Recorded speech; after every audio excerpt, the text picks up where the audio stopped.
quiet, please. Oh my gosh. Shh. Film's about to start.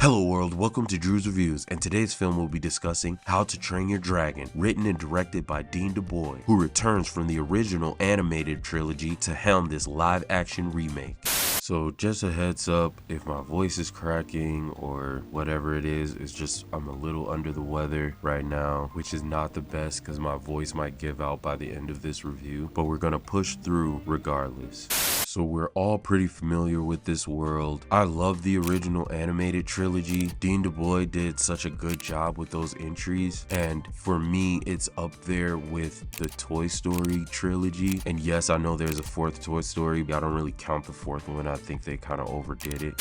Okay, side note, I'm editing all of this out, but I'm like clearing my throat through like the majority of this review. I'm cutting it all out, but oh my gosh, it's terrible. When I first initially heard about them making a live action version, I was a little taken aback just because of how the Disney live action versions have been going, which have been hit and miss. Oh my god. But because it's a different studio, I'm like, I'll give it a chance. We'll see how they do. But when I heard they casted Mason Thames, that got me excited because I just saw him in a really great movie, which I suggest you check it out, called Black Phone. And he was excellent in it. And then they slowly started releasing more and more of the cast, and then the best news about all of it was that they got the director from the original trilogy back, so they're cooking up a recipe for success. And then I saw the trailer, and after that I was sold. Bought my tickets as soon as I could because of how highly I think of the original trilogy. Before I went into the theater, I had to leave all my expectations at the door, and wow, I enjoyed this movie. I'll get the negatives out of the way. This movie is almost 2 hours, and the beginning started off just a little slow. Not horribly, but I just wish the pacing was a little better. And it might sound like I'm comparing the two movies, but I'm really not. Just how this movie went. The narration. Oh my god.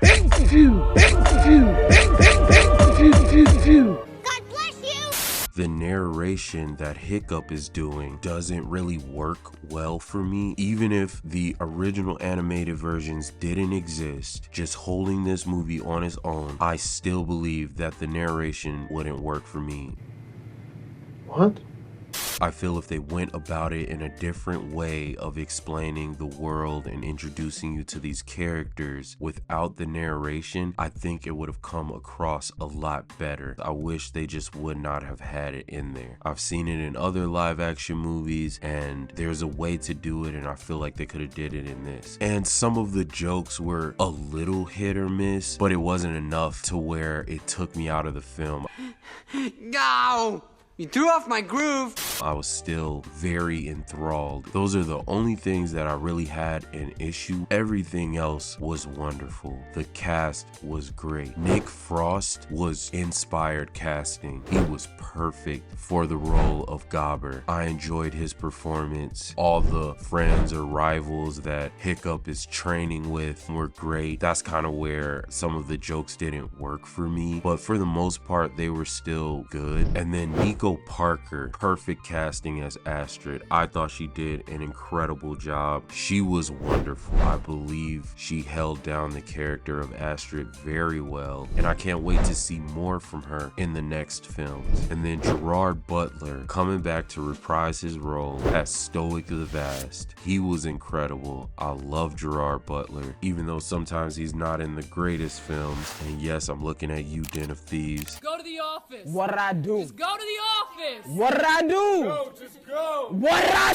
But he is one of those actors, regardless if he's in a really crappy film, his performances are always wonderful. He's always such a believable character. You can tell he puts his all into his roles, and just as he did in the voice of Stoic, he does the same thing with performing as Stoic.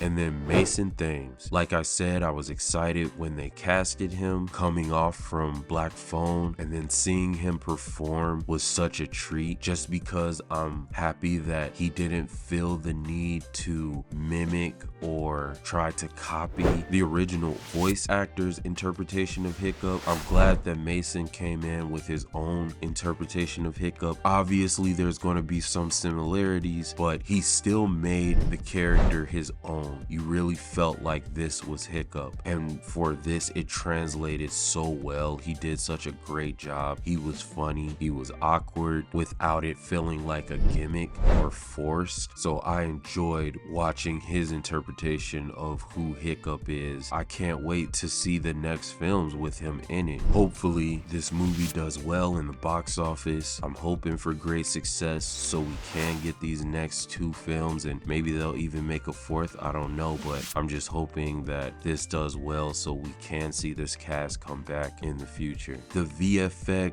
CGI, all of that, it was excellent. Toothless looked so incredible, and honestly all the dragons looked incredible. The flight scene alone was some of the best parts of this film. Just seeing Hiccup and Toothless flying in the air and the score booming, it was amazing. I got chills watching these scenes and how realistic all the dragons looked. Toothless really felt like he was real and in the movie and with all the characters. You really felt the weight every time Toothless would bump into Hiccup or jump on top of them. They did such a great job. I can't think of any point where I thought that the CGI or VFX looked wonky at all. Oh, wow. And they're not just showing these dragons at nighttime and in the dark. It's daytime, the sun's out, all the compositing and reflections and everything. The movie magic in this was just astounding. And then with the story, they expanded on some scenes just to give you more of these characters, and especially the relationship between Stoic and Hiccup and their disconnect and then their bond. And then I feel their greatest hump to get over was trying to make this live action dragon have personality with this actual human boy, and they did such a good job. You really felt that bond, you really felt that shared sympathy for each other. I really enjoyed my time with this film, and that's why I'm going to be giving the live action version of How to Train Your Dragon an 8 out of 10. I really thought this was a good time in the theater, and kind of the same thought that I made with Lilo and Stitch. I feel if kids that haven't seen the original animated versions, and best believe me, there are kids that are out there that have parents that haven't seen not one How to Train Your Dragon movie in their life. I don't even know, like, I can't even tell you that, like.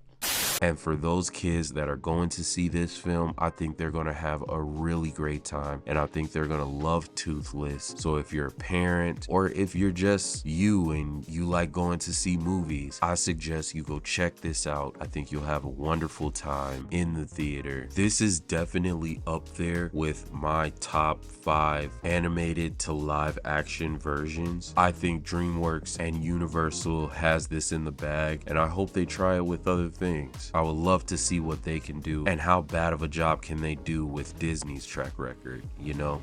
That one there was a violation. Personally, I wouldn't have it. Thank you for tuning in to my review of the live action How to Train Your Dragon. Please like, subscribe, and let me know down in the comments what's your favorite animation to live action remake. I would love to hear your thoughts. And in case I don't see you, good afternoon, good evening, and good night.